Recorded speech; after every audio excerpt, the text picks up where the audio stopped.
Okay, so good morning. Today's daf is Bava Metzia daf Nun Dalid. We are near the bottom of Nun Gimel 53b, Nun Gimel Amud Bet. We are um, 5 lines up, middle of the line. Now let's back up and remind ourselves what we're talking about. I'm going to share my screen and we'll be ready to get going. So the fourth chapter of Metzia generally addresses issues of price fraud. But as we were discussing the ability to use rubbed away coins, that was what the topic was of our last Mishnah, we made an aside for a discussion of using those coins for the redemption of Meiser Sheni. So we're picking up now again in the middle of the fifth line from the bottom of Nun Gimel Amabet. We continue the discussion of redeeming Meiser Sheni. So as a reminder, in connection with Trumos and Maestros, so there is the Truma, which is an amount that does not have a fixed amount that needs to be given to the Kohen. That is, we say that an average person gives 1/50th, a generous person gives 1/40th, a stingy person gives 1/60th. That goes to the Kohen. And then we have Meiser, which is 1/10 of what is left. And then we have Meiser Sheni. Meiser Sheni is obligated in years 1, 2, 4, and 5. And Meiser Ani is given in years 3 and 6. But we're talking about Meiser Sheni. Meiser Sheni needs to be brought up to Yerushalayim. Often you will want to, if you live far away from Yerushalayim, you'll want to convert your produce into money in order to bring the money up to Yerushalayim, so you don't have to worry about spoilage, you don't have to worry about transportation issues. And the Torah itself recognized this and allowed the redemption of Meiser Sheni. But it said that if you redeem Meiser Sheni, then you're going to need to add a 1/5 extra payment in order to assure the Meiser Sheni that you redeem gets its appropriate due. Essentially, the 1/5 payment is a method. One can view it in many different methods, but one way to view it is a method to ensure proper valuation. That by ensuring that you add a fifth, then we know that you're not going to cheat out Meiser Sheni. Now, Is that what's a the penalty? it's I not a often, I penalty. often wonder that whether it's a penalty. So, I mean, people could bring their 4,000 barrels of wheat or fruit, but so you penalize them because they're not doing that, they're converting it to money. But So if that were true, then we would say that maybe you would need to owe a fifth, even if somebody else buys your produce that you are redeeming. But that is not the case. So, for example, if I take my produce and I go to Stan and I say, Stan, can I sell you my Meiser Sheni and through that sale redeem it? And then the answer is yes. And so I would sell my Meiser Sheni to Stan, and now all of a sudden the money that Stan gives me, I don't have to add any kind of premium whatsoever, and that money is now my Meiser Sheni money. It is only if I do it myself that I need to add the additional fifth.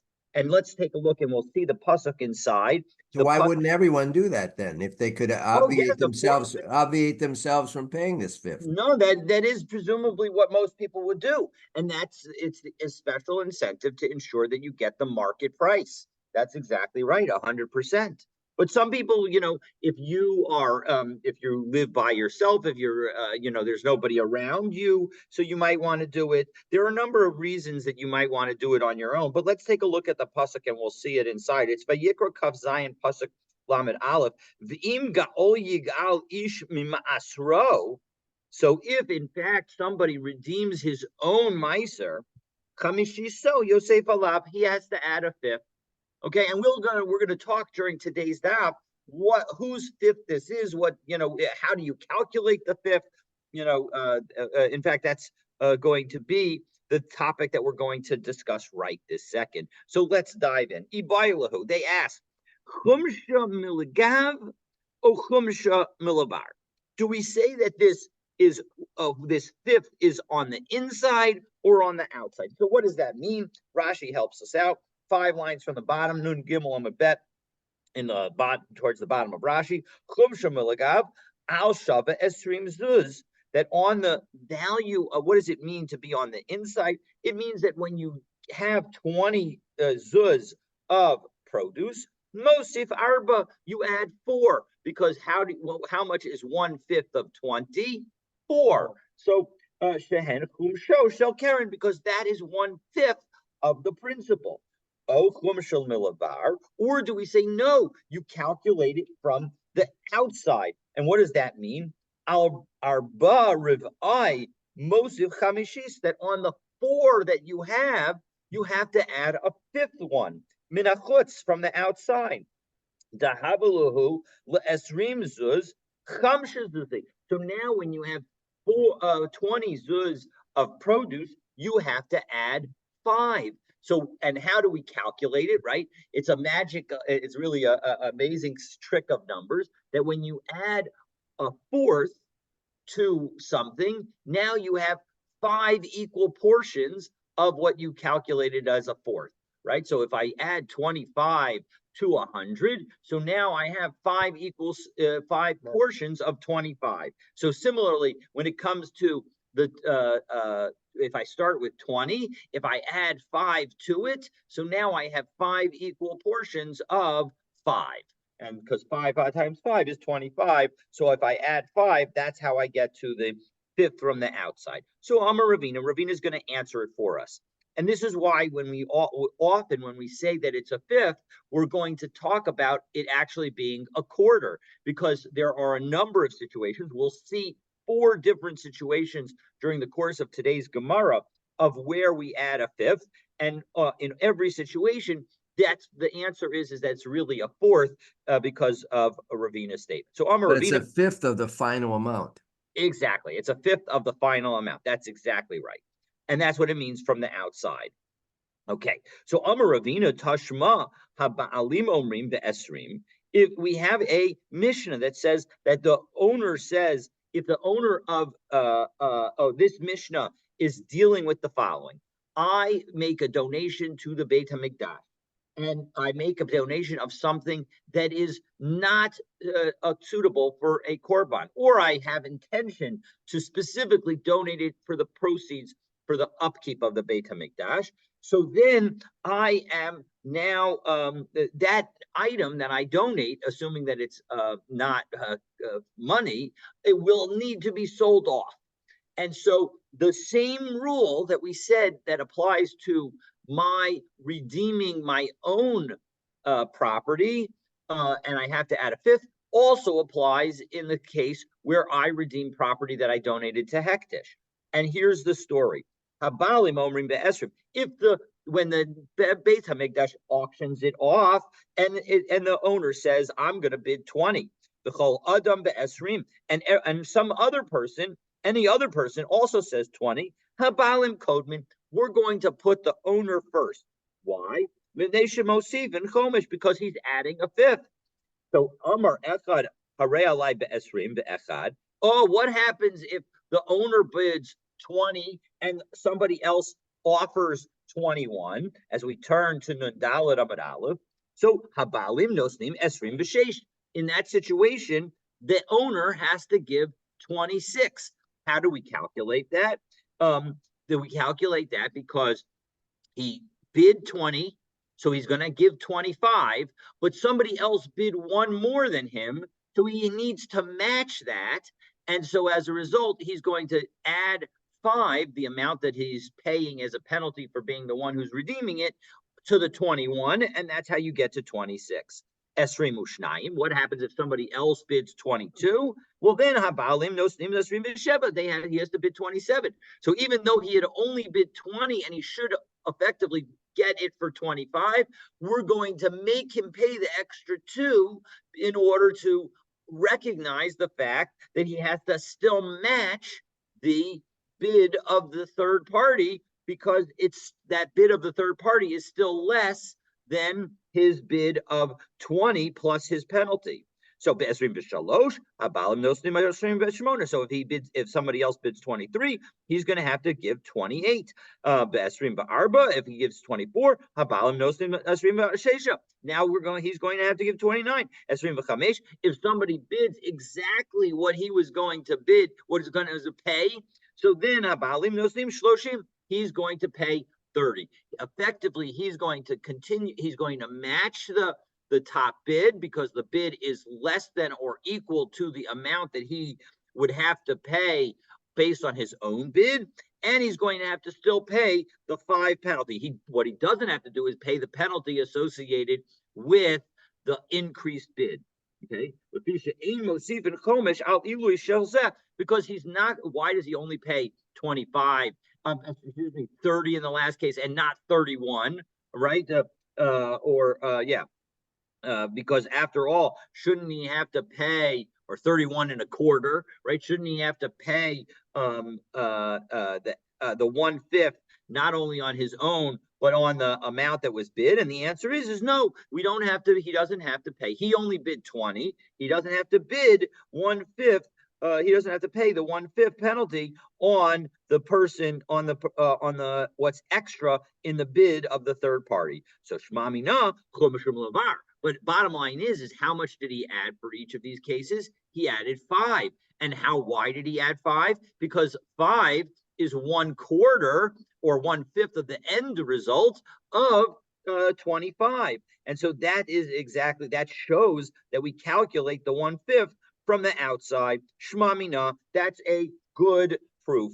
And Kitanai, here you're using the word penalty, but before you didn't want to use that word. I shouldn't have used the word penalty. You're absolutely right. I should not have used the word penalty. I didn't like that. I don't like that word in this context.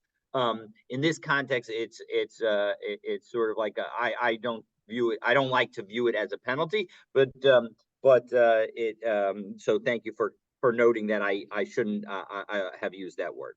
So now Ketanai, and in fact, this actually machlokas. We prove this from a Mishnah. This is a Mishnah in Erechim. We prove this from a Mishnah in Erechim, but actually it turns out that it's a machlokas Tanaim because we have a brisa that shows it. Vayasev chamishiso alav, that this was written in the context of redeeming a non-kosher animal that was dedicated to Beit HaMikdash by its owner.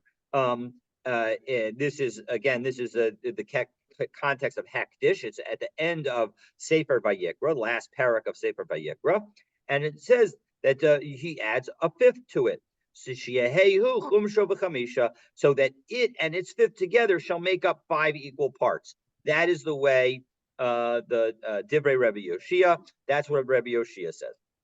Rabbi Yochanan Omer, no, Chamishi so Chom Shel Keren. The 5th means 1/5 of the principal. So then you'd end up having 6 parts. So again, we have this debate among Tanaim as to how one calculates a 5th. Did you say this was a non-kosher animal? Well, that was the donation to the Beit HaMikdash is a financial donation. So so that's why we're talking about a non-kosher animal, because we're assuming that it's not being donated for a sacrifice. So, for example, you donate your donkey to the Beit HaMikdash, it's assumed that that is a financial donation that you are making. And so the Beit HaMikdash then turns around, assuming that they don't need a donkey at that particular moment, and turns around and will sell it. And if you happen to be the high bidder, well, that was what the Mishnah in Erechim was all about. Okay, so it's not talking about a korban, a sacrifice, a sacrificial donation to the Beit HaMikdash. We're talking about a financial donation to the Beit HaMikdash. So, so they asked the question, Komish me'akev o einu ma'akev. So now that we know what the 5th is, does that 1/5 penalty, if you fail to pay it, does it undermine the redemption that you are trying to do? So, for example, I have the produce that I'm supposed to bring to Yerushalayim, and Stan doesn't happen to be near me, and so as a result, I need to redeem it myself. It's $20 worth of produce, and I need to redeem it for $25. But I only give $20. And so now the question is, can I eat that produce outside of Yerushalayim? Has it been redeemed and I just owe an extra $5 for Meiser Sheni, or the redemption hasn't worked at all? So let's take a look and see the detailed version of the question. So arba parik. So when we say that it's 4, do we mean that you have to redeem it for 4? Mosif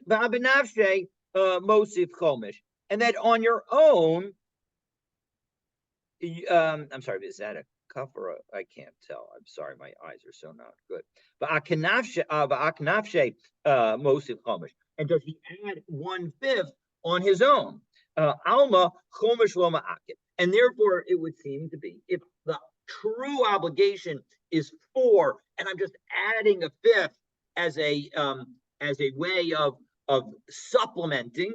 So then it's then we would say that the redemption is valid even if I fail to add a 5th, because it's sort of like I'm doing extra when I add the 5th.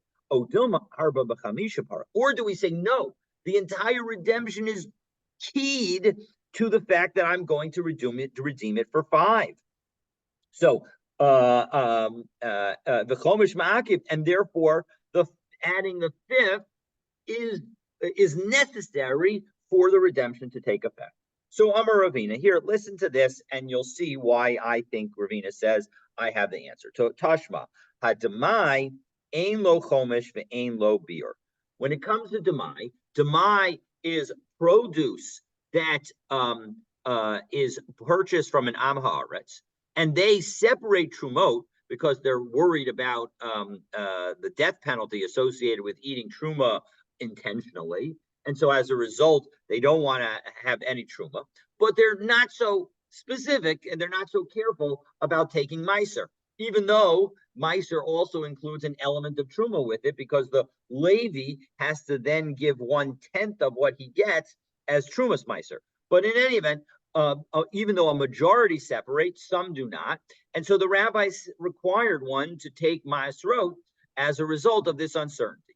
So when you do that, if in fact you had some trumas meiser that was effectively unsure whether it was taken, and now it was eaten by accident, there happens to be a rule in the Torah that if you eat truma by accident, you have to pay this time it would be a penalty of a 5th in order to make up for it. Again, the Torah doesn't have a jail system, so and although it has a death penalty and lashes for various things, often it uses financial penalties in order to create the right incentives so that you're more careful about it.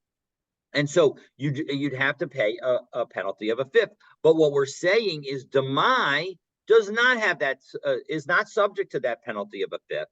And it says it's not subject to the ein lo biur. Now, biur is a rule that in the 4th and 7th years on Pesach, you would make a statement that you, in fact, had taken all your trumas and maestros out of your house, in order to ensure that you follow the rules properly.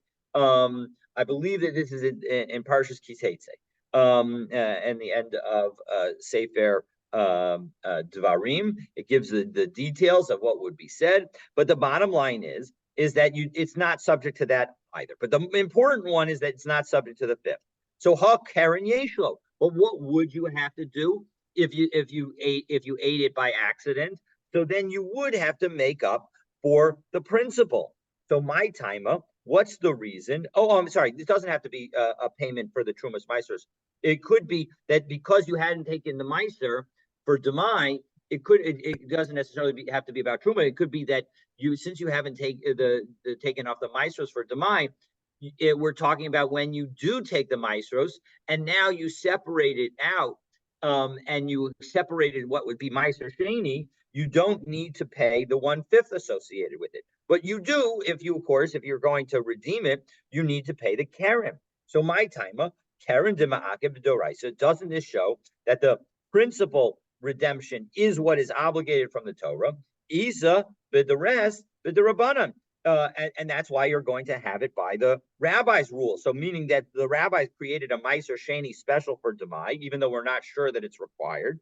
But Chomesh Shaloma Akabitoraisa, but the 1/5, which is not necessary in order for you to successfully redeem things biblically, even though it's required biblically, it's not necessary for the redemption. Lisa, but the Rabban and the rabbis said that it wasn't necessary when it comes to Demai. Well, So where's the proof therefore, here? This is his opinion, right? Where's the no, proof no, of no. this? The proof is from this Mishnah, which is in Demai, Parak Aleph Mishnah Bet, and it says that Demai is not subject to the law of a fifth.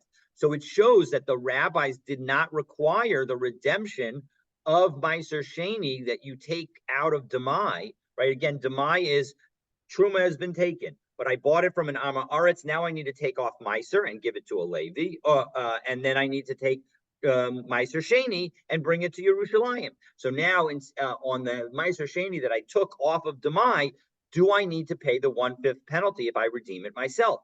I'm sorry, the 1/5 additional payment if I redeem it myself. And the answer is that this Mishnah tells us you don't have to do it. And yet we're going to say that that redemption is a valid redemption. So that shows that a redemption can happen even without the payment of the penalty, without the payment of the extra 1/5. Again, I'm trying to not call it a penalty in the context of redeeming Meiser Shane. So doesn't that show that this is in fact? So this seems to show that in fact the answer to the question of whether the 1/5 payment is ma'akev, prevents the redemption, and the answer is no, it does not. Lema ketanai, can we say that really this is actually a machlokas among Tanaim? Nasan as a karen below nasan as a chomesh. If we gave the principle, but you didn't give the fifth, this is talking about again redemption of Meiser Sheni. Rabbi Eliezer Omer Yochal, you're allowed to eat it outside the Yerushalayim. Rabbi Yoshua Omer Lo Yochal, and Rabbi Yoshua says you can't eat it outside Yerushalayim. Doesn't that show? Isn't this machlokus really about whether or not one can eat one can consider Meiser Sheni that has been redeemed without the payment of the additional fifth as redeemed? Rabbi Yoshua says no, it's not, and Rabbi Eliezer says yes, it is. No, and Omer Rebbe, and Rebbe said about this. Near and Dibri Rabbi Eliezer b'Shabbos. It seems to me that Rabbi Eliezer, who says that it's okay to eat it out Yerushalayim, is right on Shabbos, because on Shabbos you're not allowed to take trumas and maasros. So as a result, I'm not, and probably not allowed to redeem things, and not allowed to redeem things also. And so as a result, we wouldn't want you to redeem it on Shabbos. So we're going to be lenient on Shabbos.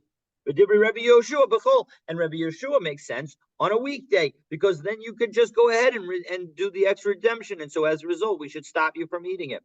But so, how can Rabbi Eliezer really hold that? There is we can actually do the redemption with a Tanai, that beforehand, this is the food, there's a mechanism for doing a redemption of Meiser on Shabbat.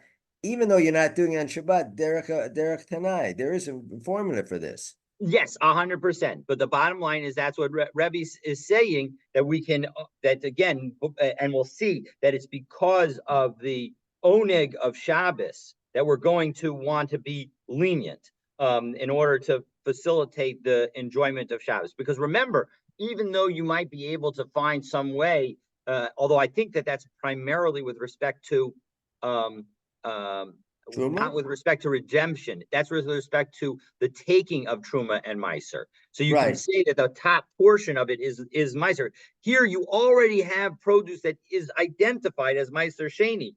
And the issue is you don't happen to be in Yerushalayim at the moment. And before Shabbos, you redeemed it on money.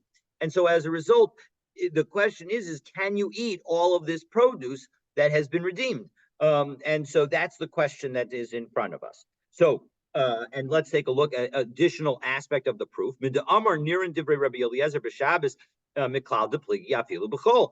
fact that Rabbi Eliezer, that Rebbe says that Rabbi Eliezer, he agrees with Rabbi Eliezer with respect to Shabbos, shows that the Rabbi Eliezer and Rabbi Yoshua argue even on weekdays. And the fact that Rebbe says that he agrees with Rabbi Yoshua on weekdays shows that they argue even on Shabbos. So that my lab does. So maybe now that we see that they argue everywhere, doesn't this make sense that to understand that this is what they're arguing about? The Rebbe Eliezer Savar Chomesh Lo Ma'akiv. Rebbe Eliezer says that the fifth does not prevent redemption and therefore can be eaten. Rebbe Yeshua Savar Chomesh Ma'akiv, and Rebbe Yeshua says that it does.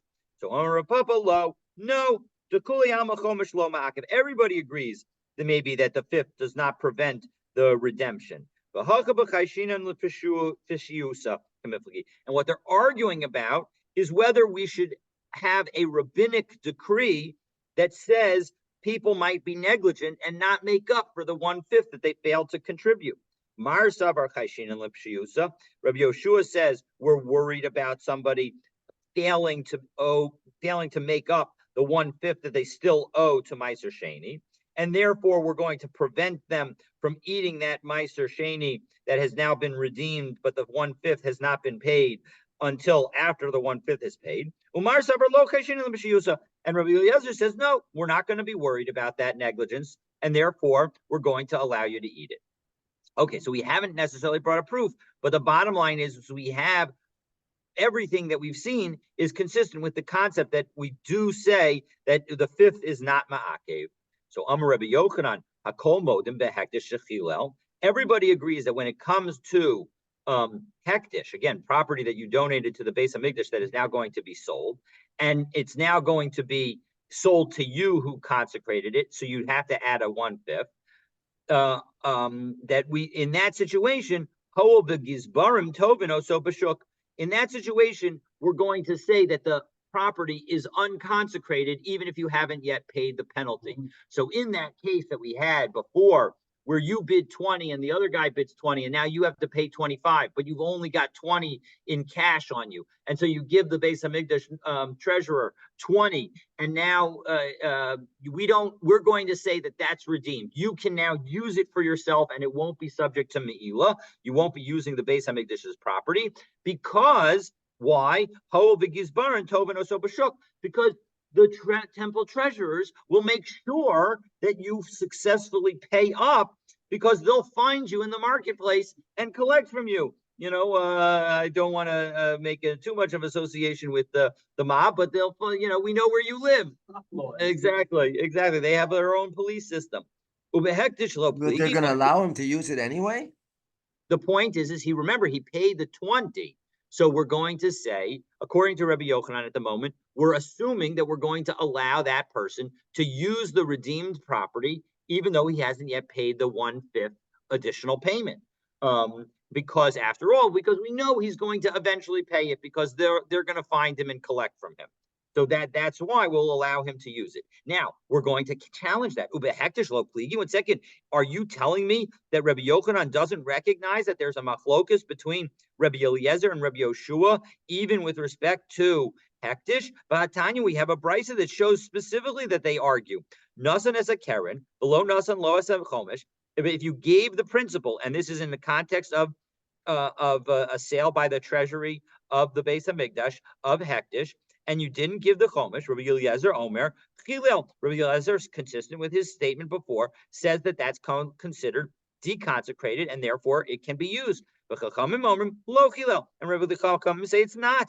So, and Amar Rebbe, and Rebbe says Nirin Dibri Rabbi Eliezer behektish, but Dibri Rabbi Chachamim b'maiser. So this broader statement seemed to have been said in general, and now Rebbe specifically says that it seems clear that Rabbi Eliezer is right when it comes to hektish, meaning that we're going to be more lenient with respect to hektish, and the Chachamim are going to be more lenient when it comes to Meiser Sheni.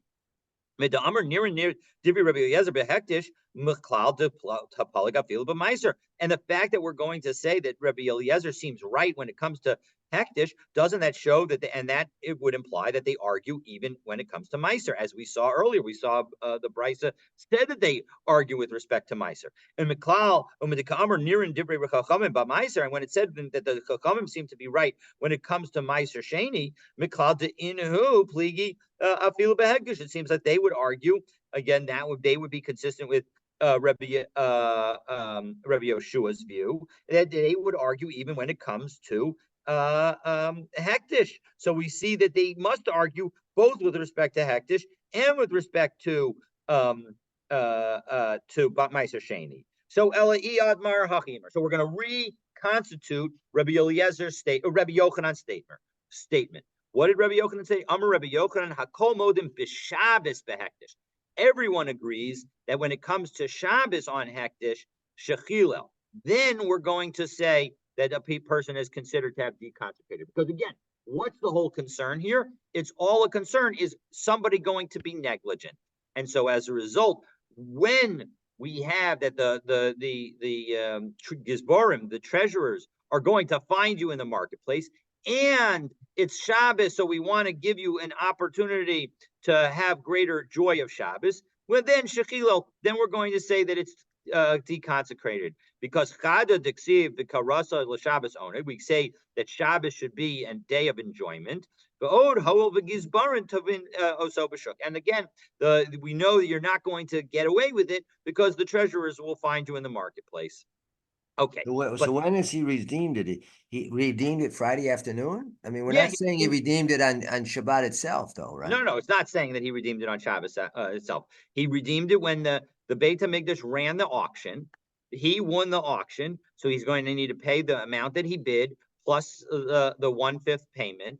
And so as a result, now that he's but he only happened to have the amount that he bid in his pocket. And one can imagine a situation where that could happen, because what happens if he bids 20 and somebody else bids 25? Now he thought, he came in that he was going to just have to pay the 25 because that was the amount he was going to bid, because he was because that he was going to bid 20, adding the 1/5, so that gives you the 25. Because it's really 1/4, and now it's 1/5 from the outside, and so now, but then somebody else bid against him and boosted him up to 30, and he didn't have the money with him. So now what is he missing? All that he's missing is the chomesh, is the additional payment. And so maybe so the question is what happens? Can he just owe it and be considered of having redeemed it? And that's what the Gemara is telling us, is that on Shabbos, everyone will agree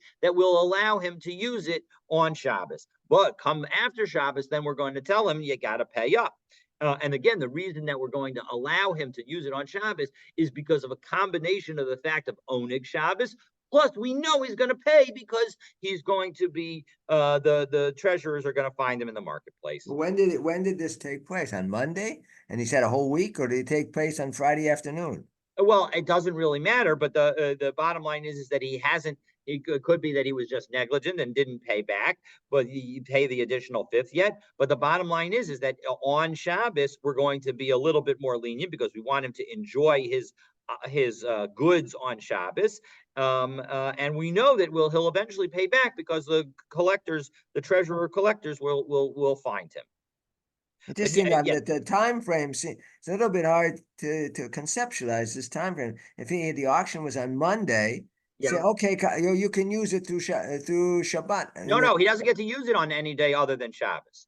On Tuesday, Wednesday, Thursday, and Friday, he needs to pay up, but he hasn't paid up, and so as a result, he's not allowed to use it. That would be considered potentially at least rabbinic me'ila. Right. So this product, whatever he bought. So let's say it sits in the beit and it's rotten by Friday. Let's say. Well, no. Well, first of all, hopefully it's not something that would rot. I mean, most of the things that are donated to the Beis HaMikdash are durable goods, because otherwise they would rot. Most of the things that you give but it's right, but destroyed. Something happens to it, and now it comes Shabbat. He doesn't have to pay, or I mean, he's holding it. That's a good question. I don't know. That's a good question of who's. What happens if something happens to the item? But who's holding it? Who's holding it? The Beit HaMikdash? He can't. No, I think that they would give it to him, because they have to have given it to him, because the question is, can he use it? And so it's not practical. He can't possibly use it if he doesn't have it in his possession. So it's clear that the Beis HaMikdash is going to let him walk out with it. The question is the nature of the IOU that he has. True. So who's going to monitor him for the 5 days to ensure that he doesn't use it? Well, he's going to have to monitor himself, because the bottom line is, again, from a biblical perspective, he hasn't violated anything. But from a rabbinic perspective, he's violated a rabbinic rule that says that we're not going to allow him to use it. So on reflection, even though it's although I called it Me'ila de Rabbanan, it's probably just a violation of the rabbi's laws. And if he got caught doing it, he'd get lashes. Okay, so Amar Rami Bar Chama. So now the question is, Harei Amru Hektish Enu Mischalel Al Karka. One second, let me scroll because I realize I haven't scrolled. So all right, so this so now that we've seen that the actual payment of the 1/5 does not prevent redemption, the Gemara addresses other rules that limit redemption to see whether they apply to the addition of the 1/5. So we're going to have 3 different questions, and then we're going to answer all 3 of the questions. So Amar Rami Bar Chama, Harei Amru Hektish Enu Miskalo Ala Karka. When you redeem the hektish, again, when you redeem the donkey that it has been donated to the Beis Hamikdash and is now sold, when you redeem it, you cannot you can't make an exchange for land. So you can't deconsecrate it onto land. So Ein Miskalo Ala Karka. Durachmana Amr, because the Torah says, V'nasan hakesef v'kamlo. He has to give the money and then he gets it back. That again, this is all at the end of Sefer Vayikra. Mahu al karko. Can you redeem the 1/5 additional payment that you have to make? Can that be done onto land? So that's question number 1. Truma eina mishtalemes elamina chulin. When it comes to truma, again, if you accidentally eat truma, so then you are going to pay a 1/5 penalty. The Rachmana Amar Nasan LaKohen as HaKodesh. You have to give to the Kohen the holy. So what does that mean? That why is it holy? Meaning you don't have the ability to make something holy. So Davar Haroy Liot Kodesh. You have to give them something that is fit to become holy. Namely, it needs to be some kind of produce that could have been called truma in the first place. What about the 1/5 additional payment? This is really a penalty that you have to pay for having eaten truma by accident. So do you have to pay that with produce or not? Meiser ein mischal al ha'asimon. And when it comes to Meiser Sheni, you can't redeem it onto unminted coins, onto slugs, onto things that were going to go through the press but haven't yet done so. The Rachmana Amar B'tzarta hakesef biyadecha, that you should bind the money in your hand. And again, we saw that this is the tsuras. It's sort of like a face on the money is considered the implication of B'tzarta hakesef biyadcha. So as a result, you need to have l'rabos kol davar sheyesh alav tzura. It needs to have an imprint on it. Kumsha mahu sheyischal al hasimon. Well, what about the chomish? Can that be deconsecrated onto an unminted coin, an unformed coin? So is galgal milsa umata kamei de Rabba. So they were discussing it, and it came to Rabba's attention. Amar lahu amar kra alav. The Torah says the word alav, on it, implying that the 5th l'rabos chumshu kamoso. The 5th has to be like it, like the principle. So, and Amar Rabina Apananami Tanina, we actually have a Mishnah that seems to suggest exactly the way Rabba reached the conclusion that Rabba reached. Hagonim truma below achla. If you steal truma, but you did not eat it, well then mashluma tefin shlumi kefel demei truma. You have to pay double of the value of truma. And Rashi tells us here, we're a little bit behind, so we're going to do it outside. That Rashi tells us here that when it says the value of truma, it recognizes the fact that truma is worth less than regular produce, because truma can only be eaten by a kohen, and it can only be and once it becomes tameh, it needs to be destroyed. So as a result, with those 2 risks associated with it, it's going to pay, you're not going to have to pay the same amount as if it was valid stuff. So the bottom line is you pay twice that because you were a thief. Achla, if you ate it, well then mishnalim shnei karanim b'chomish. You have to pay double because you stole, and you have to pay the 1/5 extra because you ate it. So karen b'chomish minachulin. You have to pay the principal and the unconsecrated and the 5th from unconsecrated produce. So you have to basically make up in real produce the amount. The Karen Demei Truma. And then when you pay for the underlying value for the kefil, that you pay based on the value of Truma. But the bottom line is, what did we say? You pay the principal and the fifth from unconsecrated produce. That is specifically question number 2 in our 3 questions. So we have specifically answered that in question number 2, the fifth needs to be from chulin. So shmami nachum shokamoso. So the bottom line is, we learn that. So doesn't this show that the fifth needs to be like it? Yes, shmami na. In fact, you have taught it. And so, all right. So now Amar Rava. So now we're going to deal with Rava. Now addresses whether the obligation to add 1/5 could apply to the initial 1/5 that was added with respect to hektish. So again, do we have the possibility of 1/5 on 1/5?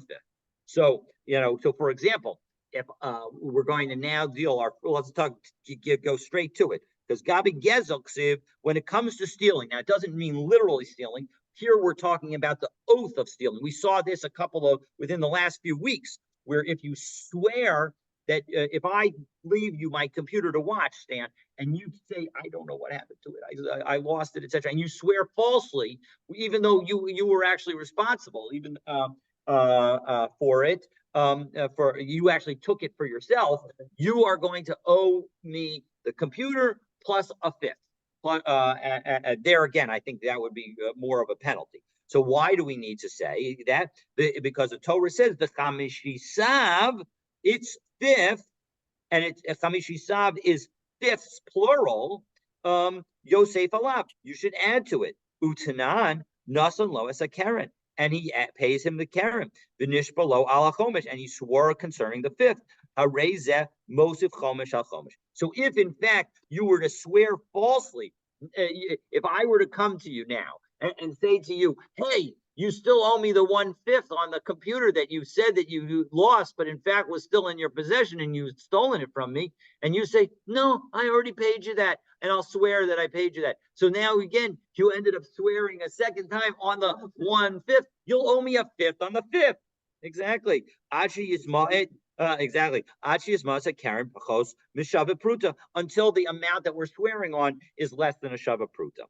So Gabi Truma Ksiv. So now we see that when it comes to the oath of swearing falsely in connection with theft, that we do have the principle of a fifth and a fifth. So that's case number 1. Case number 2, Gabi Truma Ksiv. When it comes to Truma, it says, Ish ki yochal kodesh bishgaga, when somebody accidentally eats Truma, v'yasav chamishiso alav, you should add another fifth onto it. Utanan ha'ochel truma b'shogig, if you eat truma by accident, mishalim karen b'chomesh, you have to pay the principal and the fifth.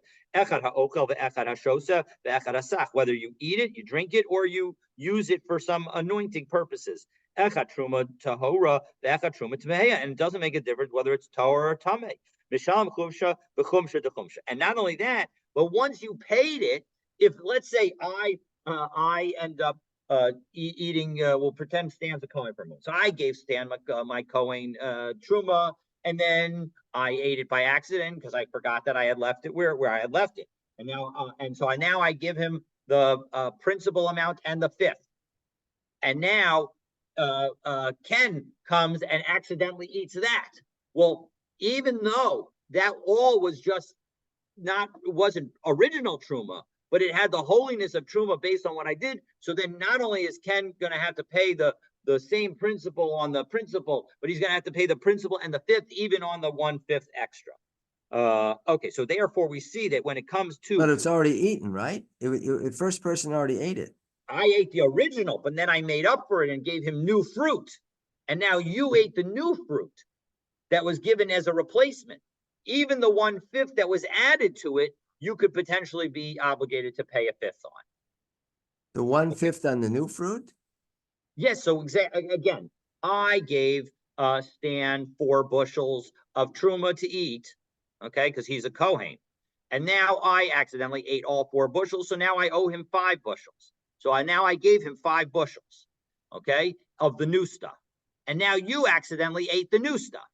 So you would have to give him 6 1/5 bushels in order to make up for the 5 bushels that you ate, even though one of those bushels was a penalty that I ended up having to pay. So now you have a chomish on a chomish. Exactly. That's exactly what this is. What this is telling us, that when it comes to eating truma by accident, you can end up having to pay a chomish and a chomish. So when it comes to an oath on stealing, and when it comes to truma, you can both in those situations have a fifth on a fifth. The ilu gabi meiser, but when it comes to meiser, lo mechtaksiv. There, it doesn't say anything about a fifth on a fifth. Below Misna, and nobody taught anything about it. Below Iboilan, and nobody even asked about it, because it's clear that nobody is going to be obligated on a fifth. So if I redeem my 4 bushels of wheat that is Meiser Sheni, and I do it, and I pay five. I have now the money for 5 bushels, and now I say, you know what? I bought the 5 bushels and in Yerushalayim, but now I realize, oh my gosh, I have to run out of Yerushalayim. I want to redeem it. Do I have to pay the fifth on a fifth? And actually, I think it's actually more about if you want to redeem the money on other money. The question is do we have? So I pay the 5 things, and now I want to change it from 5 silver coins to a 1 gold coin. Right? So do I need to pay a fifth on a fifth in that situation? And the answer is no, you do not need to pay a fifth on a fifth. So gabi hektish ksiv. So now the question is, so we have 3 cases of a fifth. 2 of them you have to pay a fifth on a fifth. 1 of them you don't. What about the 4th case? Hektish. When it comes to redeeming hektish, the imam makdish yigal es beiso v'yosef chamishi you have to, again, if you redeem it yourself, you have to add 1/5 to the money valuation. Utnan hapoda es hakdasho mosiv chomish, that if you redeem it, you have to add a 5th. Chumsha tanan, we only mentioned a 5th. Chumsha to chumsha lo tanan. But we didn't say anything about a 5th of a 5th. So what's the law? Do we have to pay a 5th of a 5th or not? So gabi truma ksiv v'yasef. Do we say that because when it came to truma, it says that you should add? The gabi kodesh nami haksiv v'yasef, and also when it comes to hektish, it also says that you should add. So maybe the and you shall add v'yasaf, and you shall add, so that maybe the and there indicates multiple fifths. Oh, Dilma, or maybe not. Gabi truma ksiv v'yasaf, and there it says and you shall add. And ish shaklat le levav the v'yasaf, and if you take the vav of v'yasaf, the shadis lay al chamishiso, and you add it to the end of the word its 5th, havale chamishisav, then you end up with its 5ths, which we remember that was the basis. Its 5ths was the basis of saying that when it came to stealing and swearing falsely, that was why you would have to pay a 5th on a 5th. So gabi hektish ksiv vayasaf chamishis, but when it comes to hektish, it doesn't say chamishiso, it says chamishis. A 5th, it doesn't refer to its 5th, and therefore aval gavda shaklat le levav de v'yasef. And now when you take the vav of v'yasef, the shadis le al chamishis, and you put it at the end of chamishis, so havale chamishiso, it's just its 5th. So again, it doesn't necessarily make it into its 5ths plural. So v'tepik when you said chamishito and you added the vav, you're not adding a vav, you're adding a yud. That is true, 100%. But even with 2 vavs, it becomes very much like chamishi sav. It's not a perfect example, but that is the lesson that comes here. It's not basically it's chamishi sov, and 100%. But that is definitely the way the Gemara is understanding it. That it's like you have It's the extra vav is making it multiplication. Not an extra, but wait. We gotta keep I know, going. I understand, but it isn't. I understand. I don't have anything better to tell you other than that is the way the lesson. Rashi goes through and explains how this whole thing works, but he does not address specifically the fact that it somehow turns into a yud. The tapik the havale hektasheni. So now maybe we can learn the answer to this by the following: that we have a rule with respect to secondary hektish. Rabbi Yoshua ben Levi, that this 5th that is being added for hektish, maybe we should call that secondary hektish. And because Rabbi Yoshua says about secondary hektish, a hektish rishon mosif chomish al hektish sheni ein mosif chomish, that you only add a chomish for hektish rishon, not for hektish sheni. And so therefore, maybe we could say that when with the additional fifth is hektish sheni, so therefore you don't add a fifth on a fifth. So Amrle Rav Papa Ravina, but that doesn't work. Paka Ami Rava. Rava says the following: the fifth is considered like primary. So as a result, it's not secondary. So my Hava Allah. So what became of this question? So Amar Rav Tavyumi Mishmei de Abaye. So Rav Tavyumi said in the name of Abaye. Amar Kra. The pasuk says Vayasaf Chamishis Kesef Erkaka. It says that you should give the fifth of valuation money. Makish Kumsho Kesef Erko. So the fifth is compared to the underlying money. Mak Kesef Erko Mosif Chomish. Just as when you take the fifth and you do a redemption of the 1/5, you end up having to pay additional principal. You have to pay a fifth of kesef chumsho. So too, when it comes to the additional fifth, nami mosif chomish. So the bottom line is there is 1/5 on 1/5 when it comes to hektish. Gufa. Now let's take a look at this statement that Rabbi Yoshua ben Levi made. Rabbi Yoshua ben Levi al hektish rishon mosif chomish. When it comes to hektish, when it comes to the primary sanctity, so then you add a fifth. But when it comes to secondary, you don't add a fifth. Amar Rava, my time of the Rabbi Yoshua ben Levi. What's the reasoning of Rabbi Yoshua ben Levi? Amar Kra, im hamakdish yigal es beiso. So the Torah says that if the person who consecrated redeems his house, so that's when you add a fifth. Hamakdish below hamaspis. So the person who consecrated it, not one who simply transferred it from one sanctity to another.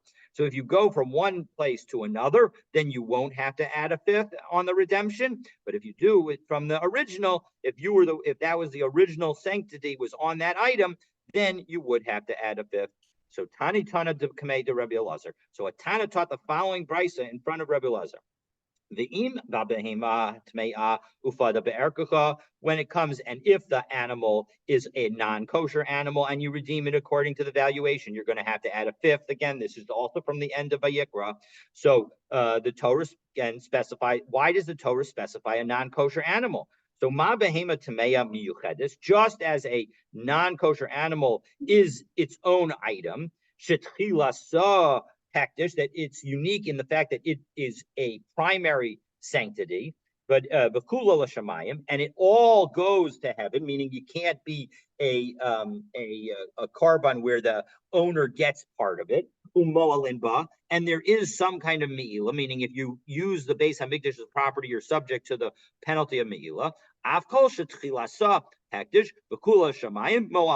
So to anything else, we're going to learn from this case of this of the non-kosher animal that anything where it's got primary sanctity, meaning that you made this item itself hektish. It wasn't transferred hektish from somewhere else. V'kula l'shamayim, and it was all for heaven. Then mo'alinba, then we will have me'ila for it. So Amar Rabbi Elazar Latana. So Rabbi Elazar said to the Tana, Bishlama kula l'shamayim. I understand why you're telling me that it needs to be all for heaven. Because then you're coming to tell me that if I were to donate something that's a sacrifice where I'm going to get part of the sacrifice as the owner, because the owner gets part of it, we're going to say that there's no me'ila. But what do you mean by that reference to primary sanctity? To it being the one that was made hektish initially. What are you trying to clarify? Because tchilas hektish hu to isbe meila, sov hektish leisbe meila. It doesn't make a difference how something becomes hektish, whether it's primarily hektish or secondarily hektish. If it's hektish, it's going to be subject to meila. So what do you mean by that? So Dilma le'inyan. So now he suggests maybe you're telling me Dilma le'inyan chomish kamrat. When you say meila, you don't mean it literally. And Rashi says that that's exactly right. We don't mean it literally. Rather, Uka Rabbi Yoshua ben Levi, what you mean to be telling me is what Rabbi Yoshua ben Levi says. Amar le in hakikaminu. Yes, in fact, that's exactly what I meant. That when I said when I quoted this brisa that says a non-kosher animal, that just as it's has primary sanctity and it's all for heaven, that therefore umolinba, therefore not that it's me'ila applies, But what you have, the rule that relates to Me'ila, namely that if I use Hektish by accident, I'm going to have to pay back the amount plus a 1/5 penalty.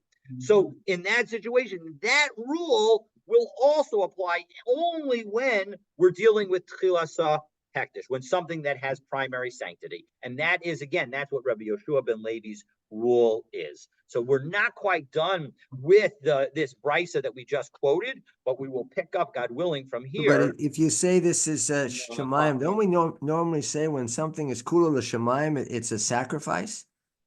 Normally? So But this is phraseology, behemoth tamea.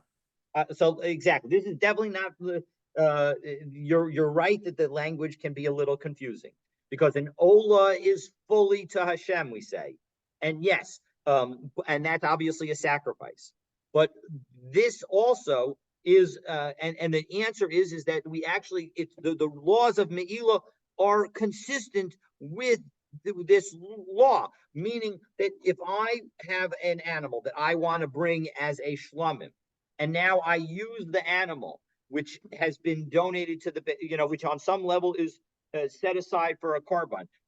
What this is saying is there is no me'ila in that situation, because I have a remnant of rights left in the animal. Okay, now I believe that that's a machlokas elsewhere in the Gemara, but I have a remnant of rights left in the animal, and therefore there's no me'ila. But I can give you now two different examples. There's on one extreme a korban ola that is all for Hashem, and so if I were to use that korban ola, there would be me'ila in that situation. And then on the complete opposite extreme, if I donate a donkey, where again all of the money value of that donkey ends up going to the Beit HaMikdash, if I use that, that's also me'ila. So you're right that we often refer to all to Hashem as referring to a korban.